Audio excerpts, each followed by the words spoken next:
Good evening, everybody, and welcome to round 8 of the GPVWC Formula Challenge Championship here at Silverstone in the UK. It will be a lot of the drivers today, a home race. I'm joined, as always, alongside me by Menno Klont. Menno, how are you looking forward to today?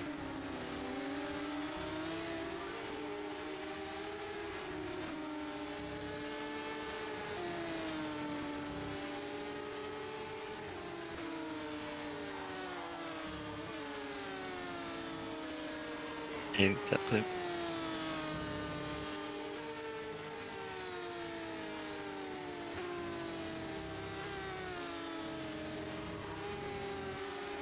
Yeah, just over 5 minutes to go, and at the moment, Dylan Platt was the person setting the pace. We've got, I guess, big news for this round. The main news is that Isaac Morris, who was P2 in the driver standings, will not be taking part anymore in Formula Challenge. I believe he's got just outside commitments that take importance, so he won't be here anymore, which means that realistically you've got at the moment the two TPS off cars, 1 and 2, in the driver standings. But at the moment Jake Dennehan in P2 and Darius Andre down in P8, so not looking so strong for them.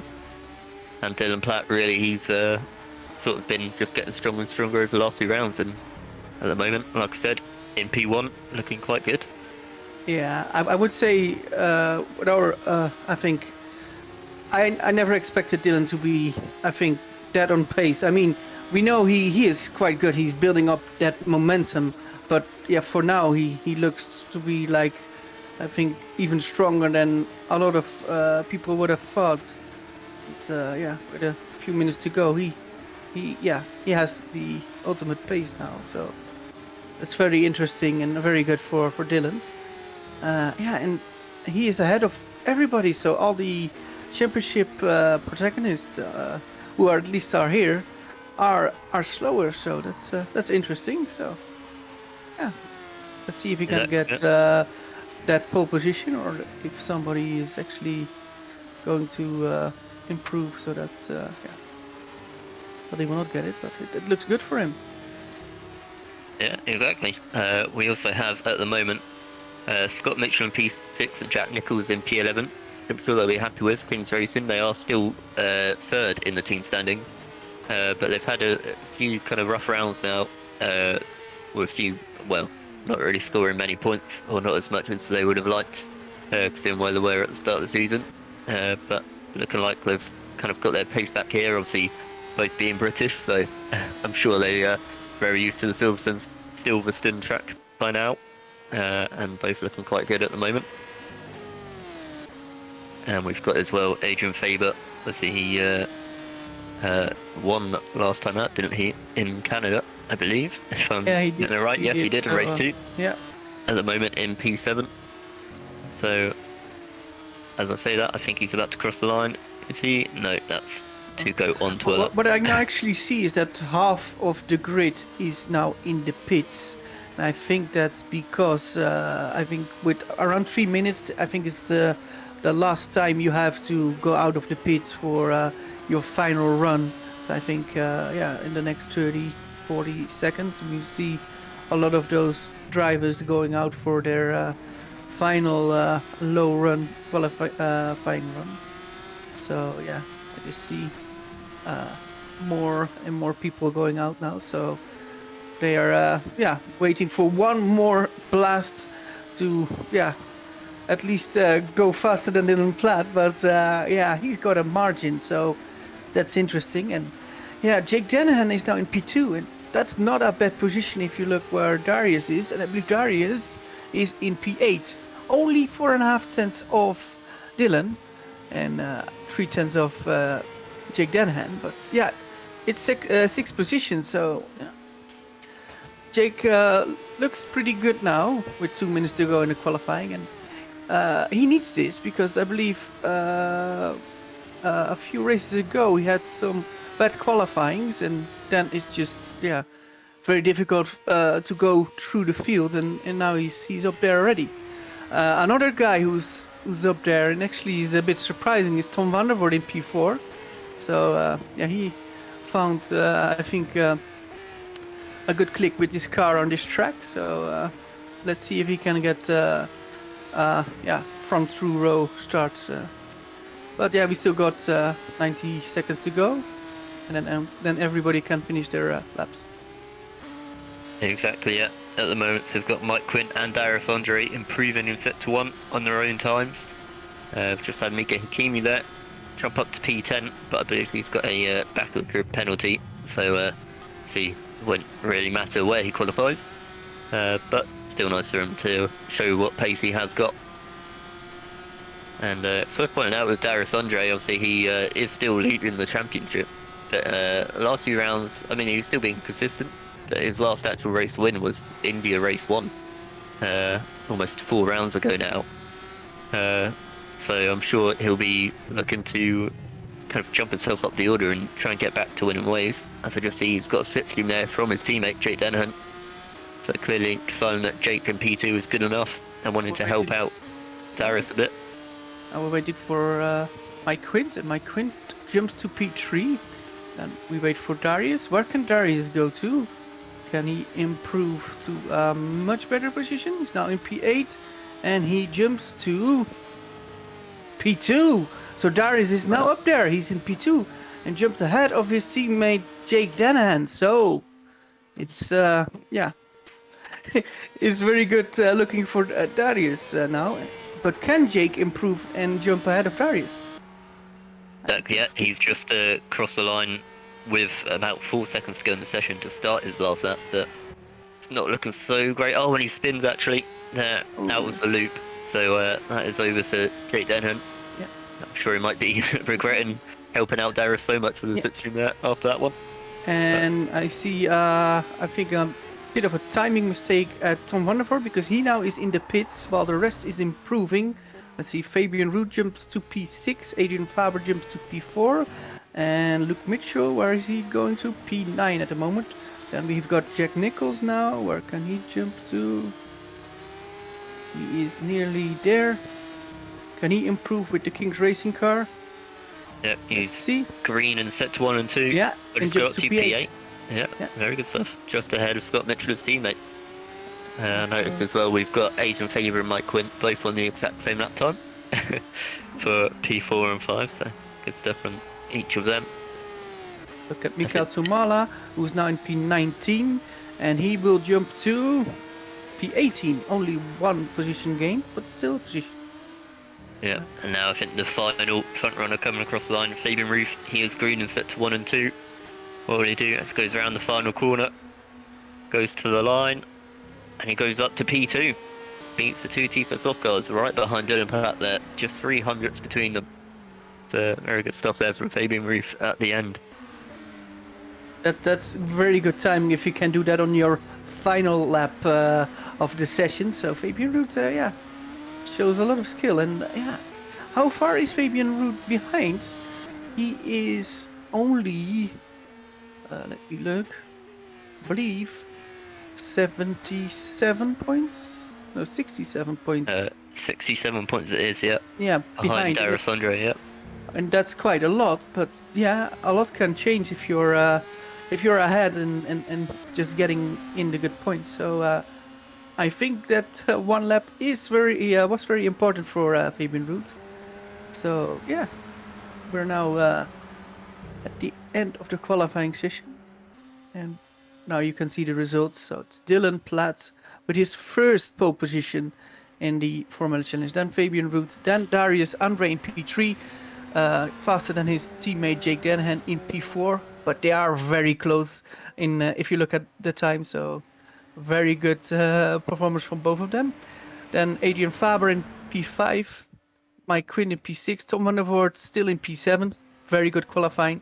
Jack Nichols and Scott Mitchell in P8 and P9, and Luke Mitchell shares the 5th row with his brother and starts on P10.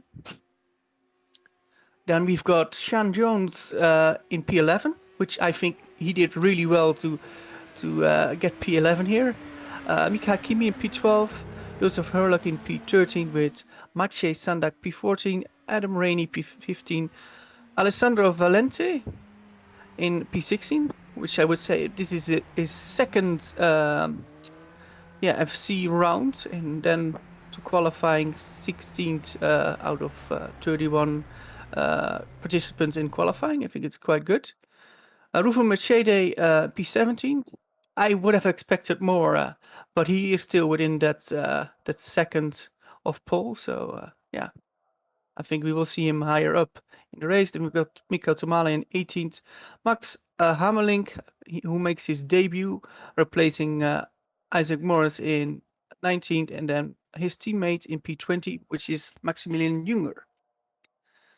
And then the final, 10, 12 positions are Mateusz Guzowski, Chris Gitsov, Ben Willis, Remco de Zeeuw, Jared van der Weijden, Tommy Koivunen, Patrick Keur Magnussen, Bruno Sousa Ferreira, Teun Lauer, Don Hassel, and the final position, at least in the qualifying, is Kevin Voice in P31. Yeah, well, I mentioned during the session there that we had Mika Hakimi with a backward grid penalty, and we also have, you mentioned Sean Jones's good qualifying there in P11, and unfortunately he also has a backward grid penalty. Yeah. So again though, showing good pace, just like Hakimi, so it'll be interesting to see how far through the pack he can get. And then we also have Maximilian Junger, Scott Mitchell and Dylan Halsall with just a 5-place grid penalty each. Which I guess the kind of biggest loss on that really is Scott Mitchell, who would have been right next to his teammate up in P9, but he'll be starting down in, well, I suppose he won't. No, he will be. He will be in P14. Yep. But now in the warm-up session, you see how long this warm-up session is. I still see it's 9 minutes, so I see a lot of the drivers already are going for, I think, some more high fuel runs and testing all systems if everything is alright for the first race. So I already see a lot of drivers actually battling and being very close. Not sure if you can get a footage of that, but I see a lot of cars now go around maggots and baggets. And it looks like is that they all want to test the dirty air. George, do you see the same? I see the two TCS of cars, I believe. And a big pack than that. Oh, yeah. Ooh. I think that's someone getting on the grass there down the Hanger Straight. But I think it's quite quite important testing really, as the two TCS girls actually touch each other there, which I'm sure they'll be hoping not to do in the race. But obviously at a track like this, it's going to be quite high tyre wear anyway, as that's the thing from Darius Andre on his teammate. Again, no real repercussions here, so I'm sure that's why they're testing the limits. I think what they want to test is if you would do a quite a sudden move, like a bit of a dive, will you get the car stopped in time? Those things you want to test. And I see Adrian Faber actually trying the same on, I believe it's Darius, I believe it was Darius, or one of the cars from Smile Power who he hit. So they're still searching for the limits in this session, which is of course good to see. But that's that's what we see. A lot of cars doing a lot of laps, because in other circuits you see some drivers are just staying in the pits, just relaxing, take a bit of time off, getting yourself something to drink before the race, and but now you see a lot of activity already, and I think that's good to see. I think it might be because obviously a track like this there's quite high tyre wear. It's sort of the main thing, so I guess a lot of drivers wanting to test that out, making sure they've got all that under control and can do the race fine. As you see, Darius Andre not being fine there, and again hitting his teammate. They've touched quite a bit in this session. Obviously they did in Austria have a quite feisty battle with each other, and I think they made a little bit of contact there.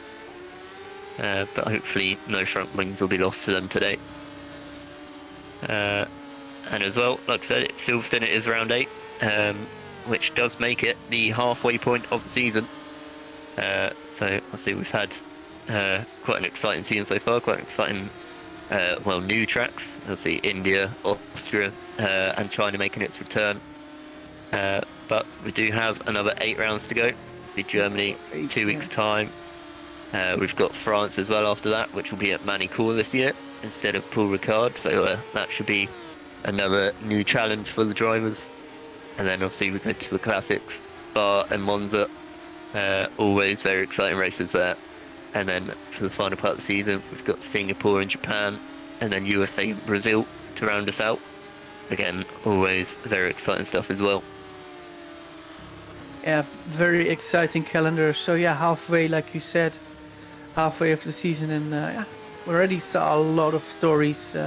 There's Andre, I think, being in the lead for a lot of the rounds, and then the fight between him and Isaac now retiring from this series.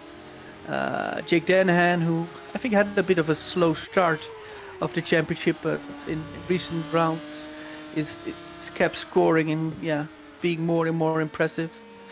And I think the same goes for Fabian Ruud, who always scored well, but now actually it looks that he's touched with the car and can extract a little bit more than a few rounds before, which makes him one of the guys that can fight for victories. So and then of course we also had people who were sometimes very lucky, like Scott Mitchell, and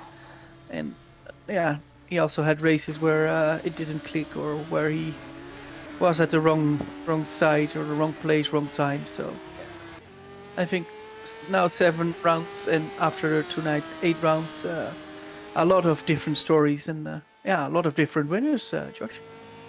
Yeah, I actually was just counting that up myself. It's been 8 different winners this year so far. Just quite a good amount. Races, yeah. Exactly, yeah. And also out of the 53 drivers that have taken part, 46 of them have scored a point, which I'd say is quite a good return there. And a lot of different podium finishes as well. So yeah, it really has been, obviously, like you mentioned, the kind of battle for the title. It's been interesting, but also the just all the way down the grid, it's been very exciting stuff, and can't really predict much of it, to be honest. It's been a lot of quite unpredictable results. So hopefully we've got another 8 rounds of that. Another 8. Well, yeah, with this one, and even 9. So yeah, it's very good, and we've got a lot to look forward. If I ask you, Josh, what was the best race you saw this season? Oh, that is quite a tricky one. So I'd say there's different reasons for good ones. I'd say that in terms of the best display, you've got, say, Australia or China. For Darius Andre, Australia just absolutely dominating both races, which was really good to see. And then China, also, who had race 1 with Isaac Morris, did the same thing. Apparently not even breaking a sweat, just pulling away from the field. Obviously race 2 didn't go as well for him there, but those two in terms of performances, they've got to be up there. Agreed. And if I ask you, what did you find the most dramatic incident, or the most dramatic thing what happened in the first 7 rounds? I suppose that one, it probably has to go to China race 2 as well. I see we had that big incident down the back straight, it involved Darius Andre and Adrian Faber at the start. Like I mentioned, Isaac Morris got involved in it as well. Mike Quint, I believe. That was big for the championship, and also big for a lot of the drivers' races. I would say, if I need to name a few incidents which I really found heartbreaking, I believe it was the one, at China with Chris Gitzoff with 1 lap to go, where he had a freeze and then went into the wall. I believe it was Chris Gitzoff. Yes, I believe it was. I remember that one. He was so close to get getting a podium, and he had it all under control, and then he lost it, and I really felt it was not his, like, he didn't do anything wrong, and yeah, then it feels really unfair, and that's then also difficult to commentate, because at least I'm a sim racer as well, so I know what they're feeling, and you're so close, but you still, you don't have the podium. Well, you had the skill to do it, so that's I think very painful. And another incident which I remember was, I believe, another screen freeze, I believe, from was it Michael Tsumala and Tom Parker at Australia? Yeah, that was that was probably one of the most dramatic ones as well. Yeah. That was Tom Parker looking very strong for the win there. Yeah. Or at least could have been at least challenged. Yeah. The only person to really challenge Darius that time, but yeah, and I believe it was with Michael Tsumala, I believe. So. Yes, yeah. I believe it was. Yeah, and Michael Tsumala looked pretty good at that race as well, at least for, maybe not for a win, but maybe for a podium or top 5, if I remember correctly. And then, some of those drivers are not getting a lot of chances, so you need to get the chances, when you can, and then it can be really unfair if something happens which you don't think it's your fault. So yeah, but that's how it goes, and drama is, I think, what makes the racing also very good, because you never know what to expect. So yeah, an FC race is like a box of chocolates. You never know what you're gonna get. Exactly, yeah. Yeah. Well, that was a fun little round up there, but the warm-up session has now ended. So I believe there's just a couple of people now left on the track to finish their lap, and then we'll be heading into the race. Final checks of the drivers, final going to the toilet, make sure that they don't need to do that midway through the race, and No. That would be quite unfortunate, but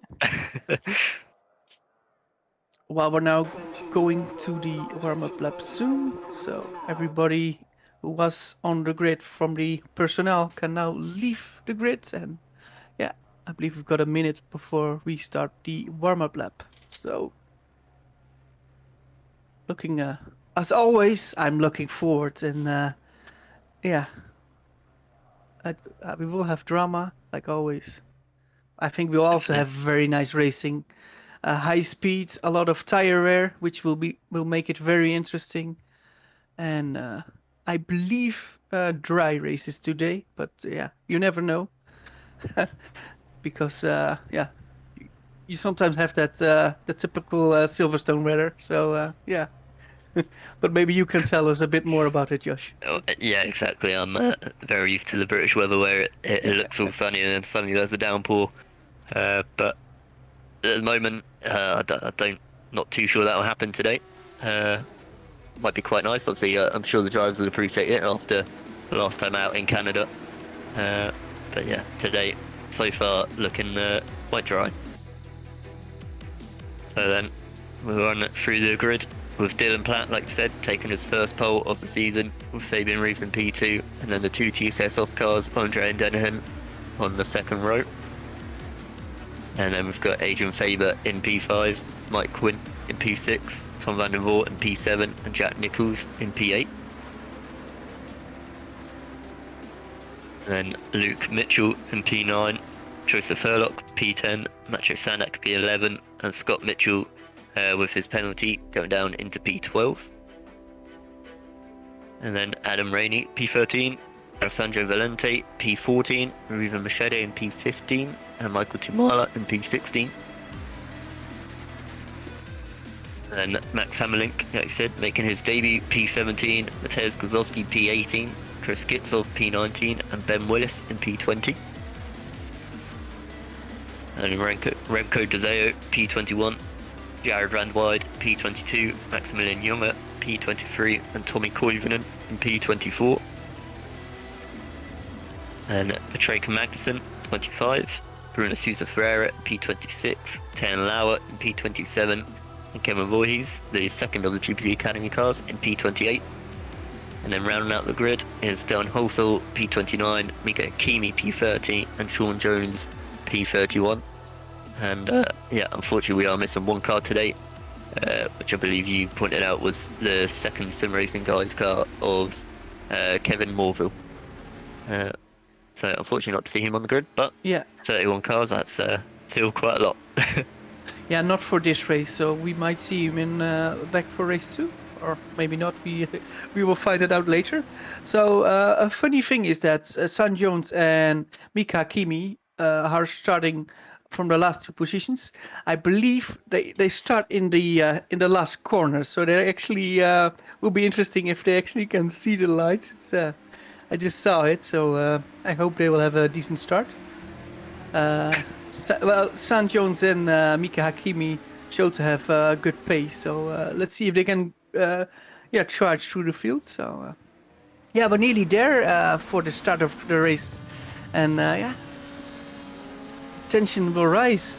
I think it will definitely be the case for Dylan Platt, because pole position is nice, but now you need to show that you're not only having the speed but also the skill to stay ahead. So yeah, we will find out how good Dylan really is, but I think he's really good. He looks really promising, but yeah, now the battle skills need to be shown as well, and with Fabian Ruth and Darius Andre and Jake Denhan, he will be hunted by the rest of the field, but yeah, we shall see. Exactly, yeah. Just see Sean Jones there, like you said, and at the final corner, but he made sure to swing as wide as he could to try and not make it too much of a corner. Yeah. But everyone is now lined up. The lights should be going on any second now. Well, and here they are. 2 lights, 3 lights, 4 lights, 5 lights. And we are away in Silverstone. Good start from Fabian Ruth. Good stuff, Fabian Ruth, like you said. Yeah, you already got him into turn 1, up the inside. Dylan just bouncing over there on the outside, but keeps it on the track. Go side by side into turn 3, but Fabian Ruth, I think, will have this. But no, Dylan holds it there, and he's got the inside for turn 4 for the loop, and he does just about get him on the exit. So yeah, it's not a great start there for Dylan Platt. We've got a pressure. Remco de Zeeuw spins and is now in last position. I think it was a bit close and fighting for position at that corner, and yeah, spun, but he still is driving. Let me see if I see people with a lot of damage. I believe not yet. Now we're going to cops, so it's still Dylan Platt who leads. Then it's Fabian Ruth in P2, and then Adrian Faber with a good start in P3. And look at Mike Quint already in P4. There is Andre P5, Tom van der Voort in P6 with Jack Nichols in P7. And then we go to Maggots and Beckett's, and the whole weight of the cars will be switched from left to right, and now the slipstreaming will really start, Josh. Exactly, yeah. And as you say that, Adrian Faber is going to have to look around the outside at Stowe. Oh, there's a big bump on the inside that just cuts Fabian Ruth almost into him, and that's going to allow Mike Quint to have a look around the outside here into club corner. Going to be very late on the brakes and make a little bit of contact at the apex. And Mike Quint did very well to back out of that one. Otherwise that could have been quite a nasty incident, but that has allowed Darius Andre through on him. Tom van der Voort having a quick look, but not close enough. Yeah, I noticed on there, obviously Darius Andre had lost the position off the start, but he just gained that back. But Jake Dennehan really the bigger loser, down to P8, makes that P7 as he goes up the inside of Jack Nichols there. Gonna have to go around the outside out the loop, but not able to do that, so he does stay P8. Well, we had Patrick Magnussen going off track for a moment. I think he lost a couple of positions. Now he's in P21 and still challenging Ben Willis for P20. Yeah, we've got the 2 Mitchell brothers side by side here. Well, now Joseph Hurlock now putting his nose in.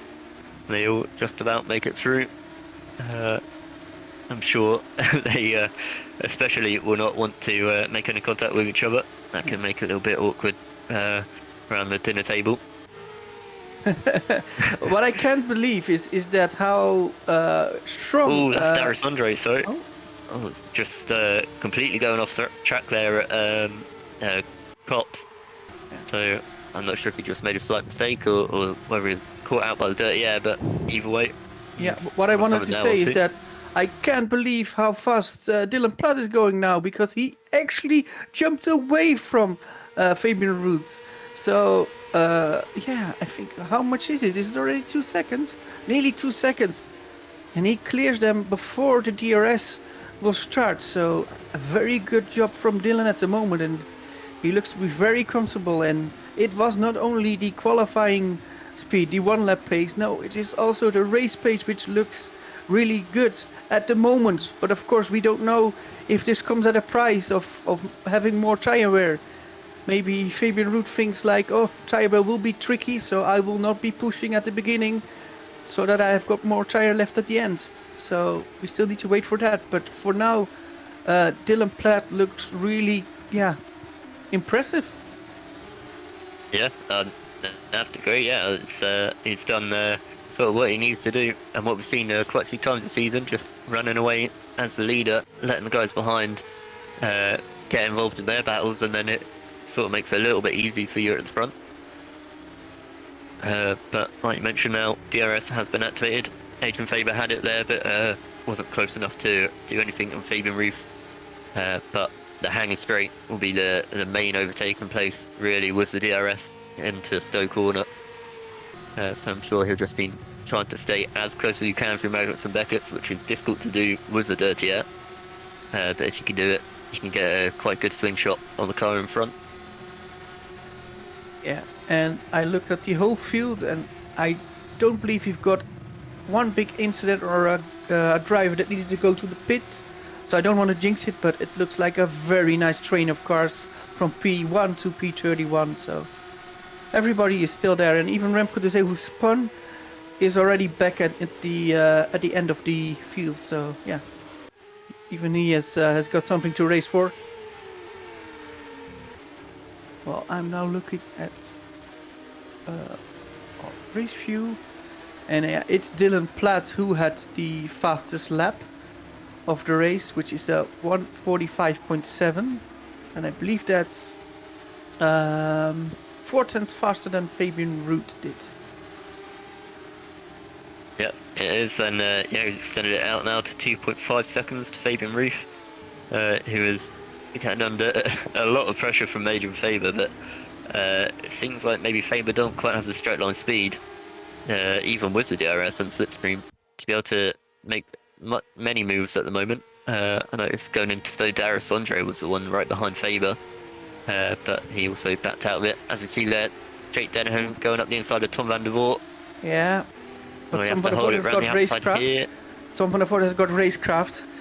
He's a sly, well, not that old fox, but yeah, he knows how to position his car. So Tom van der Voort shows skill, but they need to be smart on it, because if the DRS train leaves, then they end up both with nothing.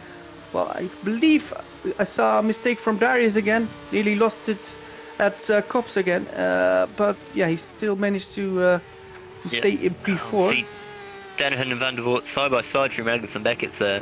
Dennehan not able to make the overtake from it, but it's a difficult place to do that. You're kind of on the limit even on your own. So to do it side by side with someone is very impressive. Look at Faber. Faber solving the dummy. Goes to the inside of Fabian Root, but can't do it for now. But he is showing himself in the mirror. So showed like, I want to try something later. Ooh, I had a small lockup from Fabian Root. And Adrian Faber looked to be, quite comfortable with the car, but maybe not has the top end speed. Yeah, and you mentioned Tom van der Voort's racecraft there. He was putting it to good use there as Dennehan went up the inside of him and kind of got the move done twice, but couldn't quite complete it because Tom van der Voort just positioned himself well to get him back on the exit. And again here, he's just holding him back through the loop, through the slow bit. And there's not much Jake Dennehan can do apart from wait for the DRS. If he can make it a little bit easier this time around. This will be an easier overtake. It's just DRS open, and Tom van der Voort cannot do much because at the braking point he was more or less already passed. So yeah, now it's for Tom van der Voort. It's he's got the one job he needs to do is just stay in the DRS of Jake, and Jake will bring him, I think, back into the group for P2. While Dylan Platt just he's kind of relaxed. I think he knows that he needs to drive really fast, but he knows he's got the gap already. And if you've got a gap and you know you can increase it, and you are in a bit of a flow, then driving can be amazing. And yeah, he's looking good so far in this race. He is. And you mentioned we'd had no big accidents, and well, we still haven't really had a big accident, but unfortunately, Tayan Lauer, it's our first retirement. He was trying to make a move on, I believe it was Downard Holsall, but just got a little bit wrong, lost his wing, and decided that was that. As we see, Kevin Voy's having a spin, again, keeping all his parts at least. Oh, and then Downard Holsall himself now stuck in the gravel on the exit of Stowe. No, he's kept it, or managed to get back onto the track. It's good to see. So now he can at least stay in the race. We've got a fight for P9. Scott Mitchell versus Adam Rainey, and Scott Mitchell gets a position and now is in P9. Let's see. I think it's P9 is quite important. There's the DRS is going at the moment all the way back to Michael Tumala in P14. Obviously Dylan Platt being the only one without it. Fabian Roof at the front of the train. I mean, being the only one without it. So a lot of cars here, and in close proximity. So if you make a small mistake, you can lose out big time from it. While Tony Lauer said to me that he had a PC problem. Yeah, that is a shame to see. We've seen a few of them so far this season. Never good. Like you say, something that's a little bit out of your own hands, really. So hopefully he'll be back for race 2, though. I hope so, because he looked quite good. Well, Adrian Faber got really close to Fabian Ruud just now, and he is putting a lot of pressure, but Fabian is not cracking under that pressure for now. So, yeah. He is still having P2, and for Team Frelik's P2 will be, of course, very important. And, yeah. Also, Fabian is quite close in the championship. Well, maybe 67 points behind? But he's driving in front of both the TCS cars, so he can gain some good points if he can make this stick. So yeah, we will keep an eye on that. See if we've got some good battles. I believe he had a spinner.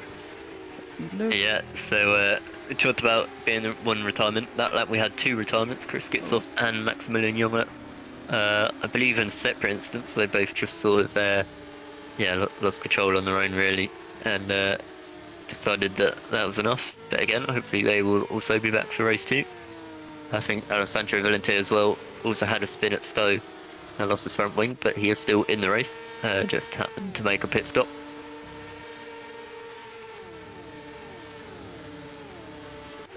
And again, at the front, Adrian Faber, he seems to really be able to follow Fabian Roof through the corners, but just does not seem to have that straight line speed.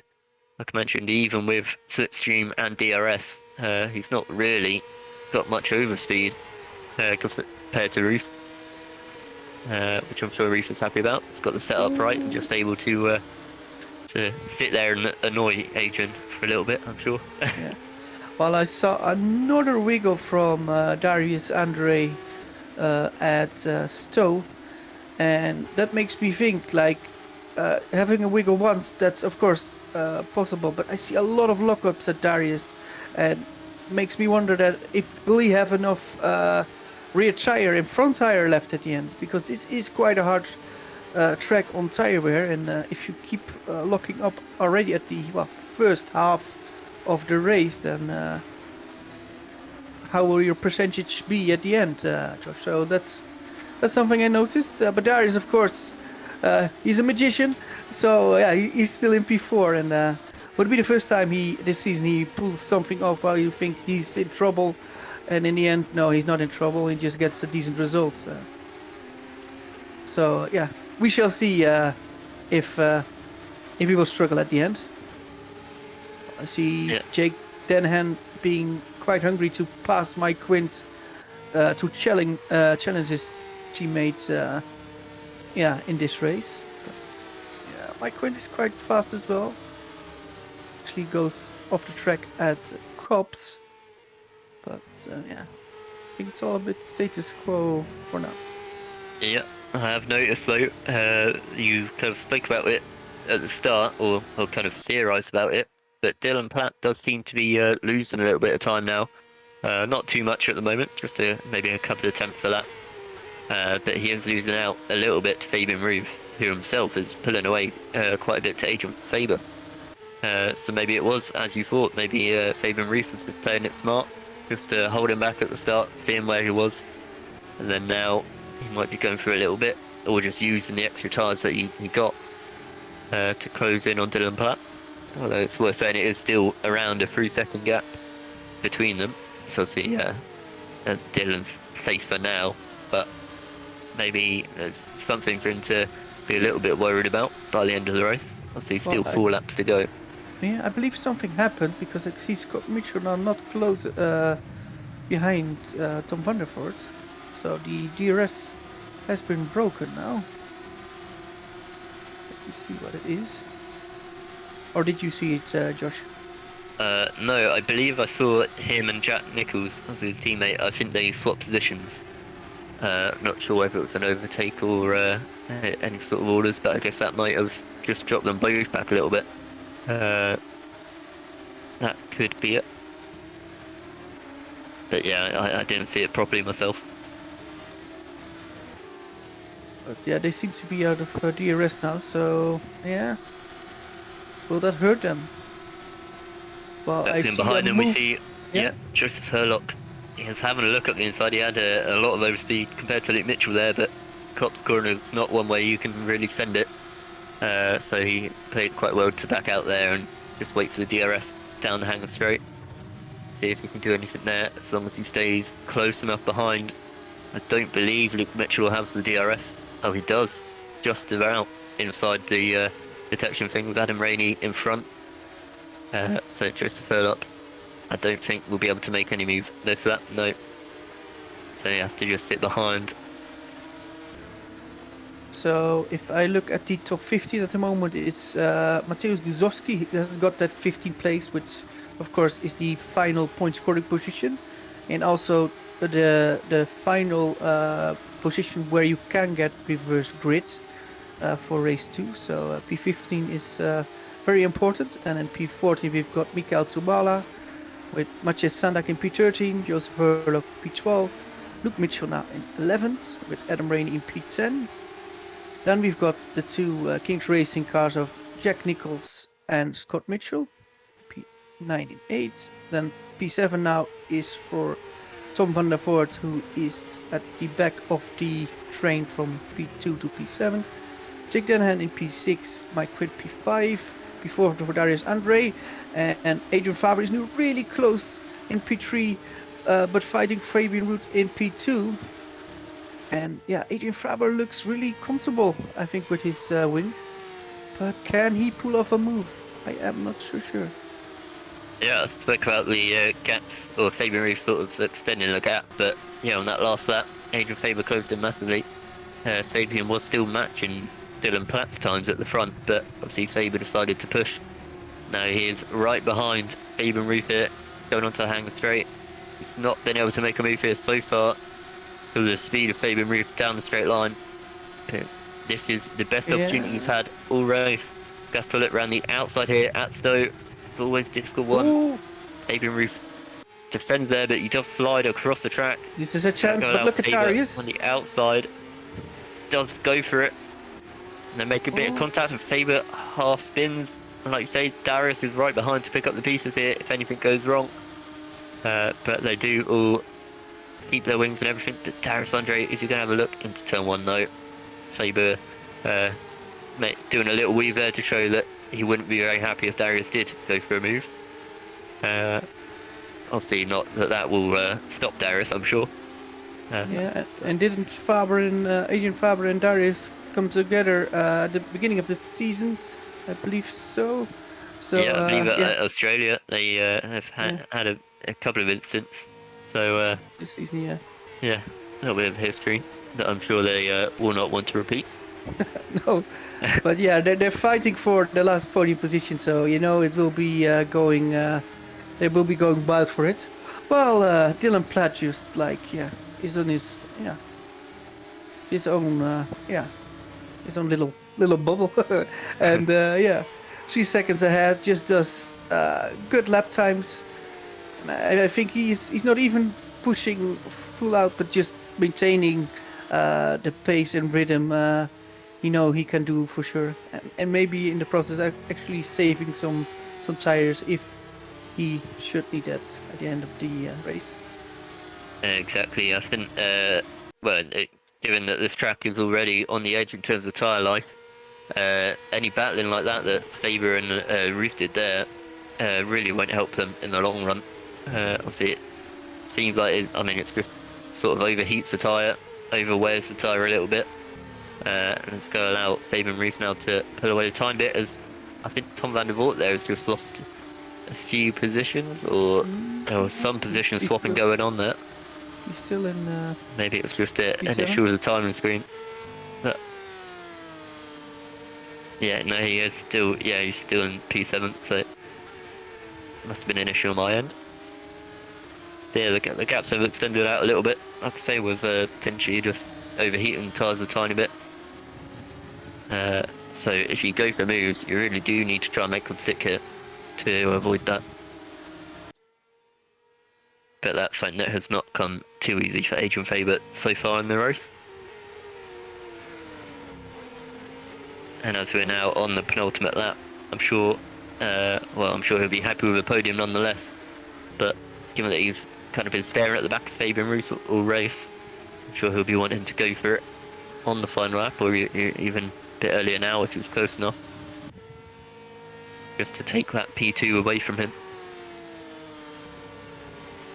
Yeah, and I believe, Dylan loses a bit of time now on Fabian Root, but he's got more than enough, margin to play with, I would say, unless something will happen with his tires, which of course we saw here in real life. Everything can happen, but yeah, he looks quite comfortable still.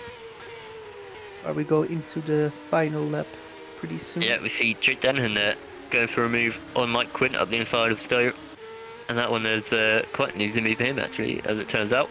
He gets that, no real fight back from Mike Quint, and has a little bit of a look, but it was too far back to go for anything. So they started off in P3 and 4, the two TCS off cars. They've dropped back one position, but still P4 and 5 for them. Still a solid result for the team at the moment. Obviously there is still one lap to go, so I wouldn't like to jinx either of them. But at the moment it's looking good. It's now, like I said, Adrian Faber, he really is, he's been very close to the back of Faber Ruth all race. He's now seemingly pushing even more to get even closer as we're on the final lap. They'll be too far back to have a look here into Brooklands. So he'll probably just have to wait until the Hanger Straight for the final time.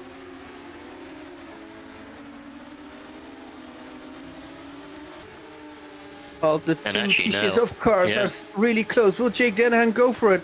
Do they got the all clear to race each other from the team boss? Oh, Darius is taking a lot of risk with his teammate, but yeah, he knows. He needs to show that he's the guy, and of course Jake Denhan thinks that I'm the guy. So fighting really hard, teammate for teammate, but it's still Darius Andre ahead at this moment in time. But I think Adrian Faber in P3 will not have enough speed to overtake Fabian Wood now. And I think we more or less know who is where. But we've got a fight for P15 with Max Hamelink trying to get P15 now. Oh, it's Kozowski there. Yeah, gets pushed onto the grass and instead he makes move. We've got a winner. We've got a winner. It's Dylan Platt, I believe. Yes, was that the finish? Yeah, Yes, it was finish. Dylan Platt cross the line to win. Fabian Reef P2, Faber P3, and Andre and Denhan P4 and 5. So it did. Oh, we had a crash at the end. Oh, I believe because I see Mika Hakimi spin. What happened there? yes, Max Hamelink was dropped down to P17. So I'm not sure what happened there. I think it was just a big old fight for the final point, and the final potential reverse grid pole position. Yeah. So they all do really want it. But yeah, Max Hamelink and Mika Hakimi both being sent for a spin in that. It's just not ideal for them, and unfortunately has put Max Hamelink out of the points.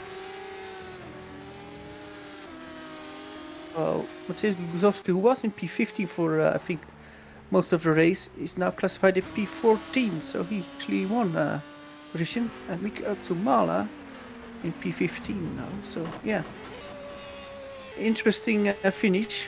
But yeah, they all wanted to have that last point, and I can understand that. But yeah, it didn't went as expected. So yeah, interesting finish, I should say. But getting a look at these standings now. So Dylan Platt wins his first Formula Challenge race, and yeah, he did it in good style. Pole position, led all laps, I believe fastest laps as well. Yes, he did. Yep. Still that 45.7 he did at the start of the race. So I believe they call this a Grand Slam. Well, I suppose it counts for this, but obviously in Formula Challenge we do have a race too. Well, I'm sure you'll be wanting to do the full Grand Slam there. But obviously that will be difficult depending on what the reverse grid is. But no, yeah, that shows that he had everything under control, and yeah, we had doubts because you never know how the pace is, and yeah, well, he delivered. He was the one with I think the most skill today, at least for this race. He didn't put a foot wrong, I would say. Yeah, maybe his start was a bit unlucky, but yeah, he recovered from that. Right away. So yeah, impressive. Exactly. Yeah. He determined did what he needed to do. Yeah. Got that gap at the start, was as fast as that, and then just controlled it from there, saving the tyres, and just getting to the end. And he did that well.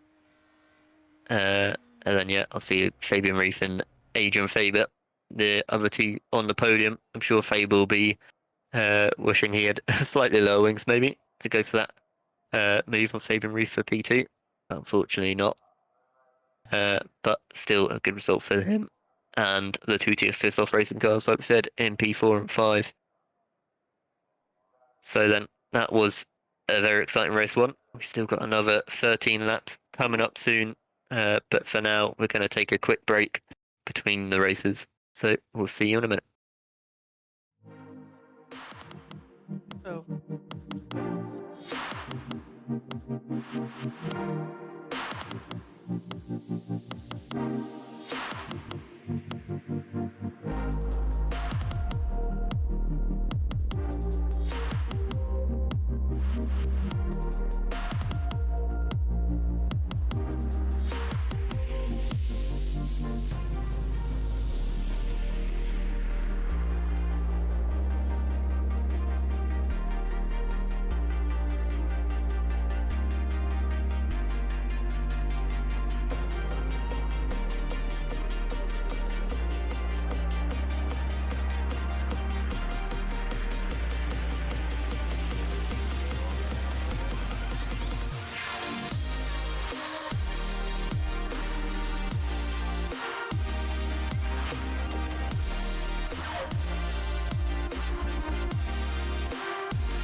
Hello and welcome back for race 2 here at Silverstone for Formula Challenge.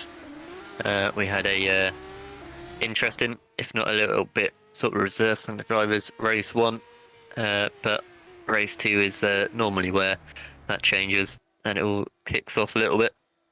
We've already been told the reverse grid number, which is P10, which means that we'll have Joseph Herlock on pole for his first time in FC.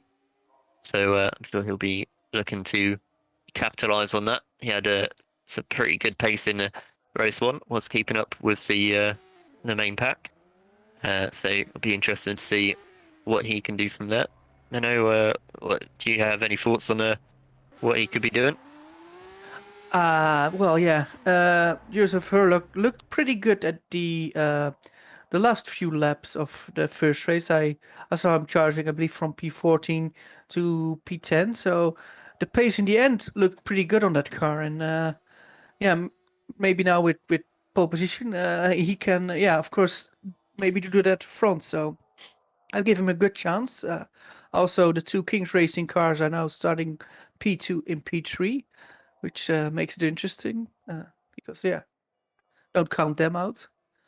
And Dylan Platt not only won the race, he now had the lowest reverse grid number, so he already starts P10. So can he charge with the pace he had? Can he charge to the front of the field again? Wouldn't be surprised. But yeah, for race 2, I think what interests me now is does Adrian Faber go for another setup?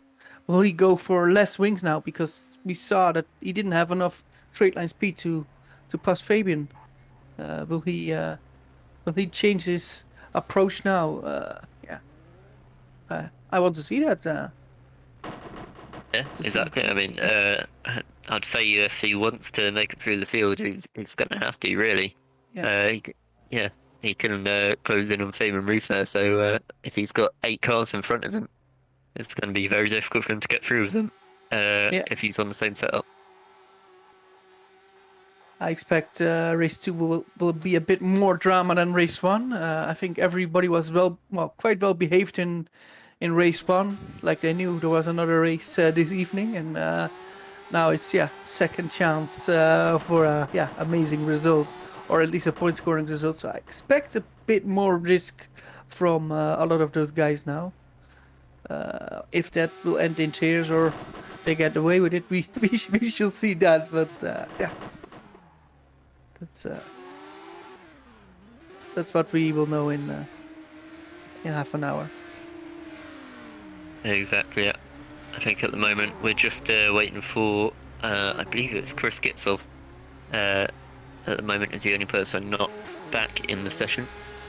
So I'm sure once he joins, if he joins back, then we'll be heading to the race.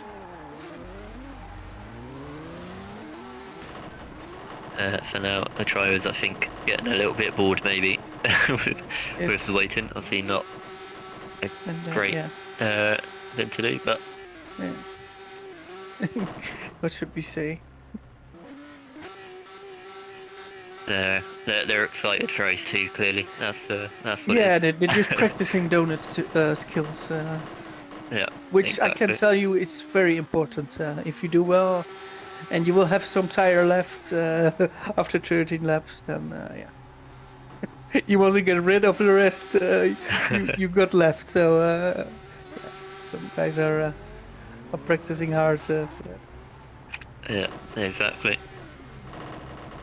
I think so. You mentioned there, obviously the Kings racing cars, like I said, will be P2 and P3. And actually, like I touched on really at the start of the round, they had a really strong start to the season. Dropped off maybe a little bit in the last few rounds, mainly for Jack Nichols, whose last point score was back in Azerbaijan race 2. So I'm sure starting from the front, he'll be very excited to, or be hoping to be able to capitalise on that and get back to at least the podium like he had. Well, he's already had 3 this season. Yeah, don't count them out. I would say it might be a while ago for him, but He's always a contender, and yeah, I would say purely on looking at pace, they lacked a bit in race one. But yeah, the Kings Racing drivers already showed this season that yeah, sometimes they don't have the pure pace in race one, but then in race two, they go much better than in race one. So I think both King Racing cars are capable of doing a very good result. So yeah. Yeah, exactly. And we've seen all throughout the season really that they are more than anything quite smart in how they battle, especially when they're at the front, not doing anything too silly. But we have now headed into the race session. Chris Getzov didn't end up joining, unfortunately, so he is the only driver not back with us for race 2. But yeah, that still means we've got a grid full of 30 cars. No Kevin So Morville, should I still be good. believe. So I No, believe he the, also has not joined. the CRG guys are sparing some good like some spare chassis parts they now having ready for the next race. So yeah, only 30, but still very good. Exactly, yeah. As we now head on to the formation lap. So we'll be able to run you through the reversed grid. Like we mentioned already, Joseph Hurlock taking pole position with the two Kings cars behind, Jack Nicholls and Scott Mitchell, and then Tom van der Voort as well in P4. So experience there could help Tom van der Voort maybe in this race. Then we've got Mike Quint in P5, the two TSS off cars, Denhan and Andre P6 and 7, and then Adrian Faber in P8. Hopefully with a slightly revised setup for him. Then Fabian Ruth in P9, Dylan Platt in P10, your race winner from race 1, Adam Rainey P11, and Luke Mitchell in P12. Then Maciej Sandak P13, Mateusz Kozłowski P14, Michael Tumala P15, and Mika Hakimi in P16. And then Max Hammerlink P17. Oh, unfortunately, as I just watched on there, he's hit the wall. I think he had a hardware failure there. Meanwhile, though, Trek Magson P18, Ruben Machete P19, and Ben Willis P20. And then Remco Dezeo P21, Bruno Cisa Ferreira 22, Tommy Koivunen P23, and Kevin Voice P24.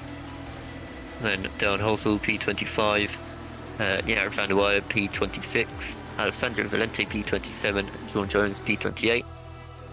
And then the final two cars on the grid, Maximilian Junger and Tayan Lauer rounding out at the back. So yeah, as I mentioned there, as I happened to be on board with Max Hammerlink as he's going down the Wellington Straight. I think it must have been a hardware thing. His car suddenly just swiped to the left into the wall, and it looks like either he'll be starting from the pit lane, or that might be his round over right there. Unfortunately, he can't fix it. I hope it's not terminal, but I fear it might be. So we shall see if he will join or rejoin the race from starting from the pits, which of course is still a lot possible then. But yeah, it's unlucky because it seems so strange how that incident happened there. So no, nobody that hit him or anything. So I think it's a hardware issue. Yeah, but maybe he and the team can reset it. So that's what I hope for him. Yeah. Meanwhile, though, Joseph Hurlock is heading onto his good spot in P1 there. Jake Denhan. What's Jake Denhan doing? Oh yes, he's in the pit lane. I'm not too sure what could have caused him to need to do that, unless it's. I think he's on the field. Could be fuel, yes. He's. Oh, this can be a very hard, very difficult situation where Jake Denhan is in now. But now we've got the lights, 3, 4 lights, 5 lights.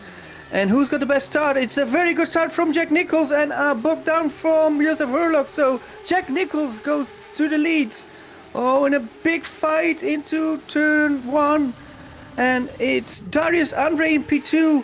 Joseph Hurlock in P3, and now it's Mike Quint who's challenging Joseph Hurlock.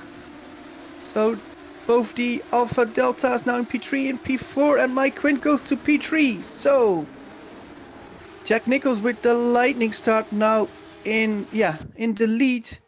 And look at Darius Andre. He already knows, of course, what happened to his teammate, and now he can gain a lot of points, or on him, or not gain. I think he can extend his championship lead here. Jake Denhan took the lead and already is in P24. Let me see. Max Hameling didn't take the start, so I think that issue was too difficult to fix now. So we've got one of the Nova Finlandia cars already out, and the other one in P27. So. Yeah, I've just been watching back the starts, and well, like I say, Jack Nicholls had a great start, but Darius Andre really had a lightning start as well, going all the way from P6, I believe, on the grid up to P2, before even getting to turn 1 on purely just on the launch. Not good incidents or anything like that. So an amazing start there, as we see there. Dylan Platt making a bit of contact with Adam Rainey as they were heading into Stowe. So he's lost a couple of positions now, including one to his teammate. And Adam Rainey stays in P10 and behind. I just saw, I believe that was Tommy Koivunen off the track, but he's rejoined all fine. And like I say, so Jake Denhan has made it through from the pit lane up into P24, but he's going to have to fight hard to make his way back into the points. But look at Darius Andre now. He knows he can take a lot of points, but I think he has got a very good pace, and I fear his pace might be even a bit too strong for Jack Nicholls, because if I look at Darius, he can follow quite easily. So it looks quite good for now. But we'll also need to see if he's got the top speed to overtake Jack Nicholls. But of course, Jack Nicholls knows how to defend, and what drive is absolute fastest to stay ahead. Well, I see Mike Quint also is very close to Darius Andre. I had a chat with Mike Quint just before the race, and he said to me like, I really like this circuit. I won here in FC a few years ago, and so it would be amazing if I could do it again, but he knew it would be very difficult, so he seems to have quite a good pace now. He's actually driving away from his teammate who is in P4. Oh, and we've got a big crash. Fabian Ruud, so Tom van der Voort, Scott Mitchell, they all spin, and they collect each other. It's bowling. Oh, Fabian Rudolph, Tom van der Voort without a nose, and that's chaos. What happened there? Let me look what happens. I think it's a leg spike from what I've heard. Oh yes, it was. That was Tom van der Voort. Oh no! Backwards into Fabian Ruud. Well, they couldn't slow down really to rejoin back there at Club Corner because they were still inside each other. So that is so unfortunate for both of them. Doing so well, and they are now both out. Oh no! This is what you don't want to see. So. Meanwhile at the front, Darius Andre going for the move there on Jack Nicholls up the inside, and he's made it for the moment. He's going to have to hold it around the outside there, which he has done. That's very good stuff there from Darius Andre. I noticed on the previous lap though that his top straight line speed wasn't quite as good as Jack Nicholls. So I mean, he backs out there for Kops quite smartly, but if Jack Nicholls can stay with him through Magnus and Beckett's here, he could have a chance himself to reclaim that, especially now that DRS will be active. But look at Mike Quint can follow quite good. Joseph Hurlock is close again, and there we've got him. Adrian Faber is just in P5, and we've got in P6. Yes, Dylan Platt, and I think he was a big gainer of a few positions with the incident we just saw. So not only one race won, but now also is in P6, which would mean another 10 points for the championship. Can he close up for the top 5 group, or is he already too far away? We shall see in a few laps what his pace is. I would suggest his pace is pretty good if we looked at race 1, so maybe he can be a lot closer in a couple of laps.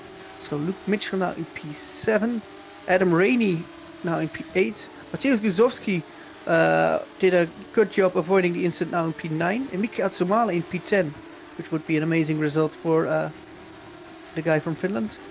Ben Willis in P11, and that would also be an amazing result for Ben Willis. So Scott Mitchell now in P12, and he was really unlucky with that incident. He just lost his the control over his car in Spun, and very unlucky. We've got Mika Hakimi and Ruven Medvedev now fighting for P13, and Sam Jones now in P15. Where is Jake Dennehan? Now in P18. Yeah, so he was making his way through the field quite well. So he could get point. Oh, that's Scott Mitchell and Michael Tumala, sorry. Oh no! In the gravel there by Woodcut. Let's see if this was another lag spike. It could have been. I think it must have been. Yeah, Tumala unfortunately also lagging backwards there into Scott Mitchell, taking them both out of the race. That's a shame there. Scott Mitchell, well, King's Racing in general, we're looking to have a great round, but unfortunately that is the end of it for Scott Mitchell. So he'll be scoring no points. I noticed as well Dylan Platt. I mean, he's obviously in clear air rather than the train that's in front of him, so he set the fastest lap on the previous lap. So he is looking to close in. Obviously, it's not the longest of races, so he might not quite have time. He is closing in by about half a second of that compared to them, so he's trying his hardest to do it. But also, it looks like Mike Quint really is the one looking to make the move on Jack Nicholls, who is himself able to keep up with Darius to some extent, but not there quite he close comes. enough. Mike Quint goes for P2. Can he break later? I think he will try. Yes, and Jack Nicholls is smart there and goes for P3 and tries to be close and not to lose too much.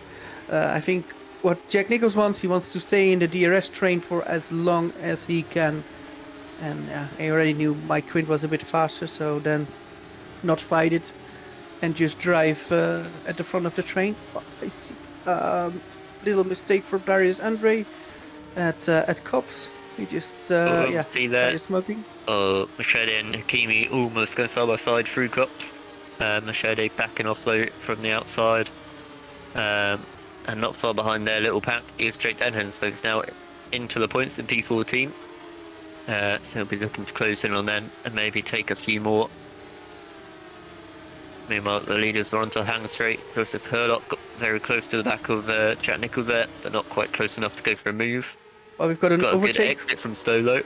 Yeah, we've got an overtake for P8, but no, the guy got it back, so it's Adam Rainey in P8 still, with Mateusz Guzowski in P9 at the moment.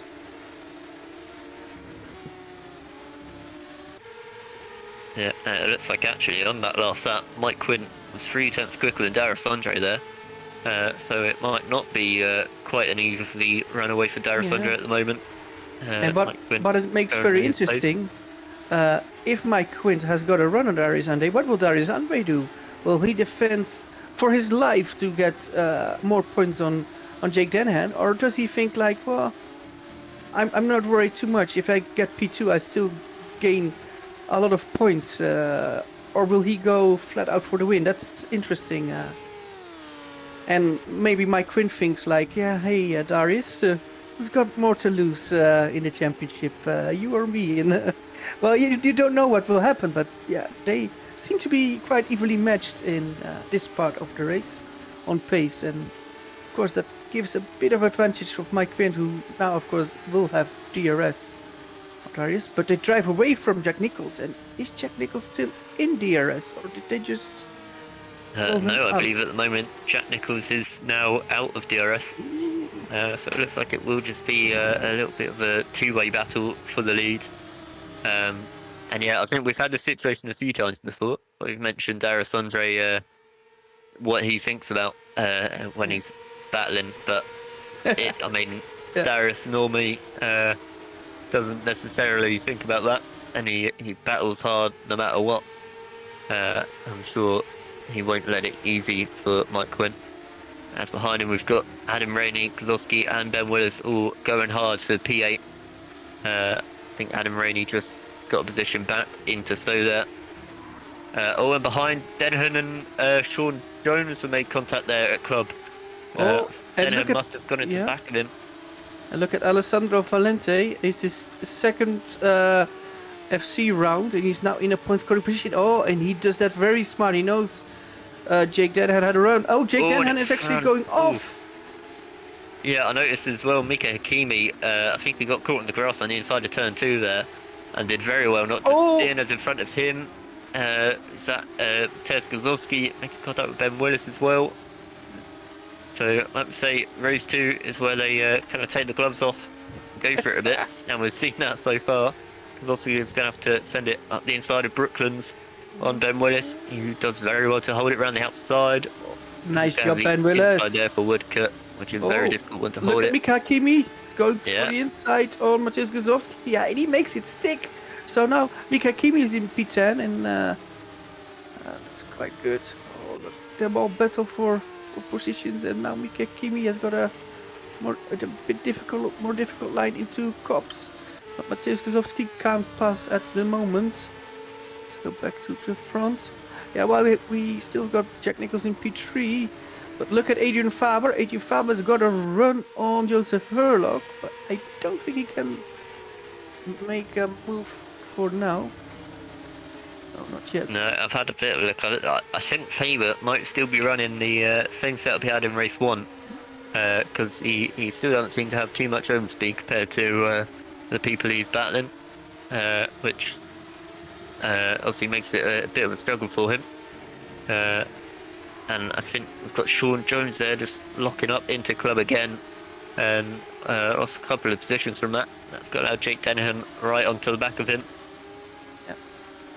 And look at the lap time of Dylan Platt, and Dylan Platt is, I believe, the fastest of the top 6, so he is gaining on the group, and if he can get in that second of Adrian Faber, I can see him maybe going for 1 or 2 positions, extra positions. Well, we've now got Joseph Hurlock for P3. He passed him already there, and now stays for the inside. So Jack Nichols now is demoted P4, and look at Adrian Faber. Oh, what a move! What a move! Went all in. A lot of risk for Adrian Faber, but it paid out. He saw a gap and just sent it, and yeah, that was quite impressive. But can Adrian Faber now go for P3? Yeah, maybe he can, because Joseph Hurlock made a really poor Cop's corner, and now Adrian Faber is at the back of him. So from P5 now to P4, but even P3 is possible here, Josh. Yeah, exactly. I just saw that. I believe the first one of the round, Jake Denhan making the move on Sean Jones at Cop's corner. Did very well to make it through, and I think there's been an incident behind them. Oh! Something. Oh, it's Ranko Deseo off. Crash! Joseph Hurlock is off! Joseph Hurlock is off! For P4, now to P6, and I believe there is damage, but there is no front wing or rear wing loss, so I think he will get away with it. Oh, they touched in Stowe, but then at the end they touched again. I'm not sure if that second touch was needed, but actually Joseph Hurlock lost a lot because of that, but still is in P6. While Dylan Platt now is in P5, and he can now see the podium. So Dylan Platt was so far away, Josh, a few laps ago. Was 2-3 seconds behind his group, and now he's fighting for a podium. Exactly, yeah. I think he's been consistently at least half a second a lap quicker than these guys. He's almost pushing Jack Nichols there through the corner.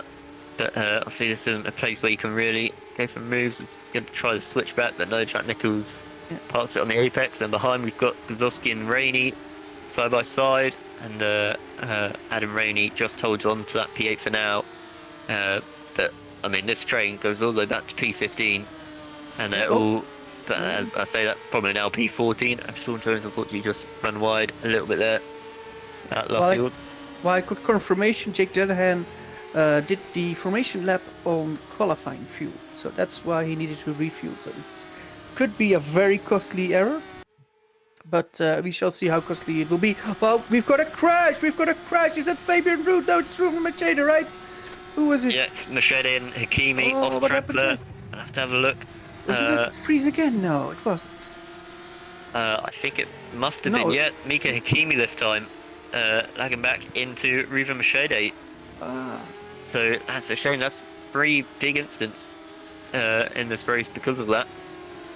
And we've got Adrian Faber now in P3, with Nichols now in P5, Dylan Platt now in P4. So a lot of changes suddenly, and a lot of freezes, which is and I think there's been always another crash. Rainey and Gazowski are off. All this this big P8 fight that we were talking about, it's all sort of been split apart now because of incidents. We'll have to have a look and see what happened with these two. It looked, I think Adam Rainey just made a mistake there into club, and then just got a little bit pushed on the exit because of it. Oh, and he's round again. So an unfortunate end to that.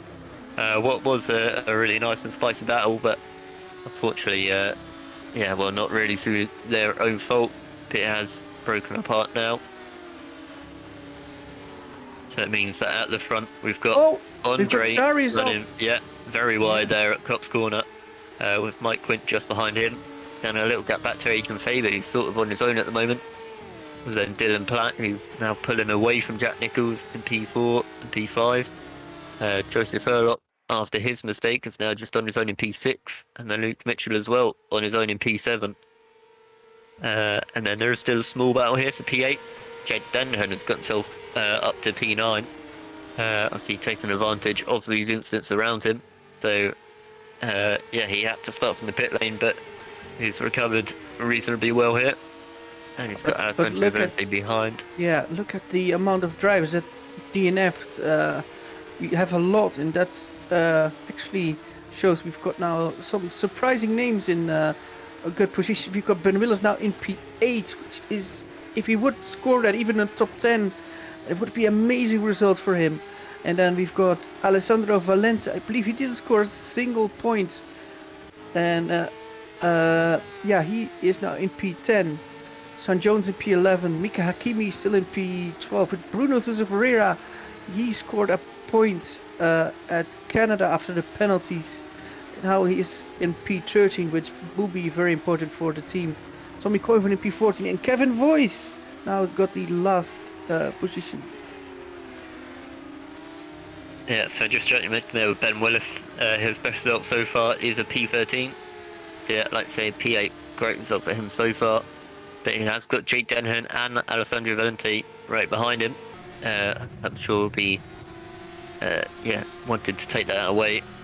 And at the front, we're on board with Mike Quint at the moment, who has been hounding Darius Andre for the last few laps, getting really close to him. But a little bit like Faber in race 1, he's just not quite been able to go for any moves. Not quite had the straight line speed or the toe to get close enough to have a sniff. This time around on the Hangar straight, it also looks like he's a little bit too far back. Sure, for Mike Quint, we talked about it earlier that Darius does have more to lose, but Mike Quint still does have something to lose. He still wants a podium, and I'm sure he doesn't want to end up with both of them spinning round, especially as they're in such a good place compared to the cars around them. So we'll have to wait and see what he decides to do there.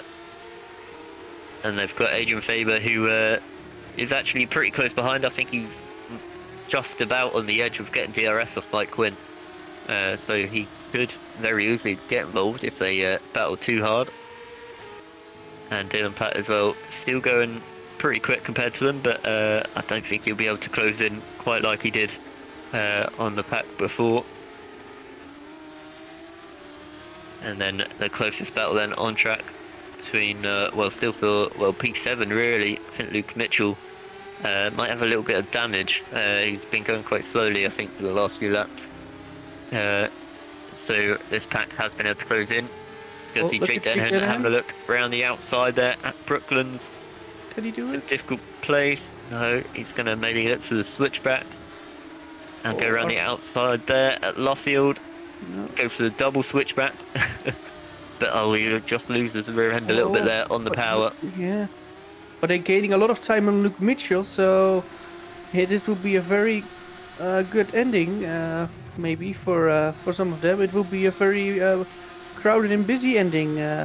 Everybody can do well here, and we've got 4 people from P7 to P10, and yeah, who will finish where?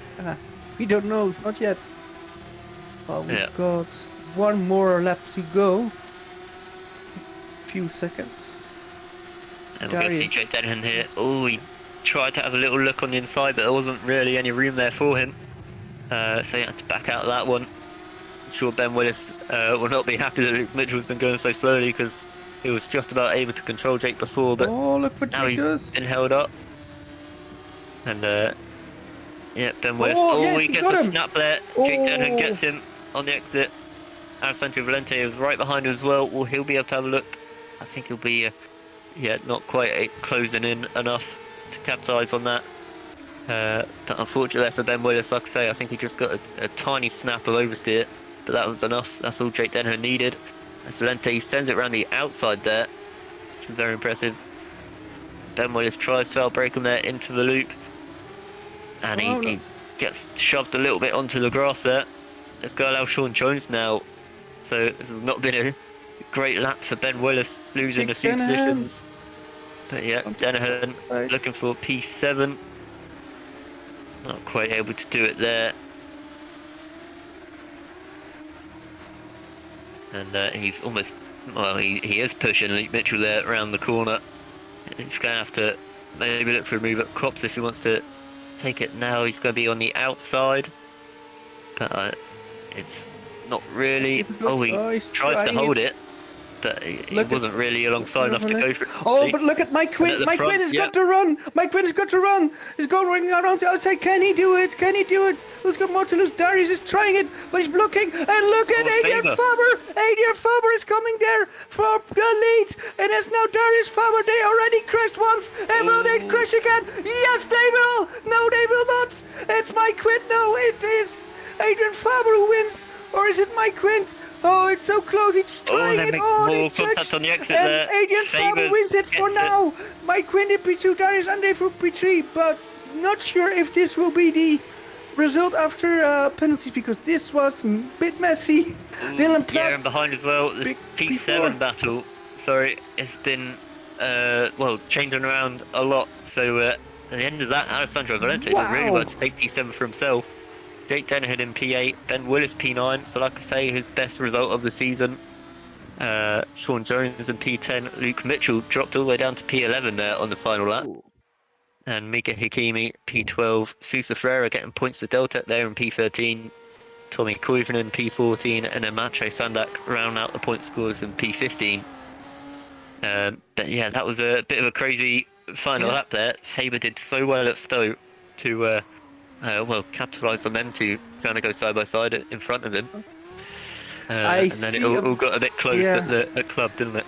I'm not sure if I see it correctly, but I saw a little change into braking from Faber on Darius. I'm not sure if it actually was, or that I saw it on the wrong angle, but it was a very risky move. But yeah, I know they got one chance, so I can agree that he went for it. But yeah, he smelled a bit of disaster, and actually that happened. So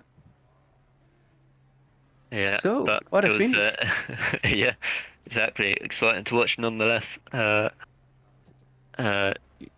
and good job for Faber. I mean, he looked to be the one really to be put in the fight to Darius at the start of the season. He had a few rounds that he had a few slightly poor rounds, but then he got that race win at Canada Race 2 last time out, and now another Race 2 win here in Silverstone. So maybe he's now back on it, and we'll be looking to keep fighting Darius again for the rest of the season. Now that Isaac's gone as well, so this could be good for Faber, and Mike Quint as well. He's been always kind of there and thereabouts, and again got another podium under his belt. So very good stuff from him. I think he'll be jumping up quite a few positions ahead of Dylan and Fabian Reef in front of him. So we now see the whole standings. But yeah, time for interviews. And let's drag somebody in. So there we have him, winner of race 1 with pole position, but also, if I remember, P4 in race 2. So yeah, I think the big scorer this round, Dylan Platt. Hey. Hi. So you achieved it. You really wanted to have this win, and yeah, now you've got it. Tell us, how did the qualifying go with the pole position, the start where you lost out, and everything after and race 2, of course. Tell us how it went. Yeah, it's qualifying. I kind of messed it up, but it's one of those things. For what somehow my bank was my fastest time. But one of those things, and for a race setup, it was pretty quick in qualifying. So, and obviously race 1 was nerve-wracking to say the least. Yeah. Because you had I think around a 2-3 second lead from I think from the beginning. But how relaxed are you then when you've got a gap? You see it's more or less staying the same, maybe losing a few tenths, then gaining a few tenths. How nerve-wracking is it, especially in the final laps? Yeah, it's of course. But when the gap is closing, obviously your nerves are gonna increase by quite a lot. I know. So, but at the end, I was just trying to manage tires. But it's just the tire wear here is so bad. So yeah, so I believe you not only won race 1, but I believe you also had the fastest lap. So that would mean 26 points. Adding another 13 for race 2 would make that you score 39 points. That's a lot of points, Dylan. So I think you did really well. Josh, you want to add something or to ask something to Dylan? No, I think you covered it all very well there, Menno. I just want to add, I couldn't have had the pace now, without the help of Tom Ely, in his setups. Absolutely amazing. Yeah, well, that's he's getting a lot of shout outs this season. Is Tom Ely. He's a great guy for that. So yeah, another shout out there. Yeah. But yes, well done today, Dylan. Very good stuff. Yeah, thank you. So it seems like at the moment, not too many other drivers going to be coming in for interviews. But I think we're going to have a chat to a team owner this time, Marco Frelik, team owner of Team Frelik. Obviously today, unfortunate rounds really for your guys. Not too many. Well, I say that obviously Fabian Reef was the podium in race 1, but not so strong overall. What's your thoughts on that? Well, I'm glad Fabian got the podium in race 1. To be honest, I wasn't really looking forward to this race. But yeah, I'm happy that we got at least 20 points out of it. I think we maximized pretty much. And then yeah, race 2, both cars got taken out by a lag from other people. So yeah, extremely unlucky in that case. Yeah, and it was also a round where King's Racing had a good round points wise, and I think it's all going to be tightened up quite a bit for P2 and the team's standings. How do you kind of rate your guys' chances of keeping that, and just looking forward to a good battle really for P2 there? Yeah, I mean, we're only halfway through the season, so a lot of things can change. Also, I can say this was probably Fabian Roof's final race of the season. He can't do it anymore, so I'll be looking for a replacement. I already have some people in mind, so hopefully there'll be an announcement in the next week or so. Nice. Well, that's very good to hear. I'm excited to see who that replacement would be, and yeah, excited to see how your team can do for the rest of the season. So thank you for that, Marco. Uh, so then, Menno, I don't know how we can summarize that round. There was a lot going on, at least in race 2 there. Yeah, I think we had a bit of a lack of incidents in race 1, and yeah, then we got it all in race 2. And the sad part is that a lot of them were unlucky with I think with the connection, and yeah, we don't see that too often, and now we had it quite a lot, and yeah, I would say some guys didn't get away with some incidents where while they got away with it in race 1. So yeah, interesting race 2 with not a lot of finishes, and yeah, some interesting names in the top 15, which also is good. And yeah, a Exactly, yeah. very interesting round.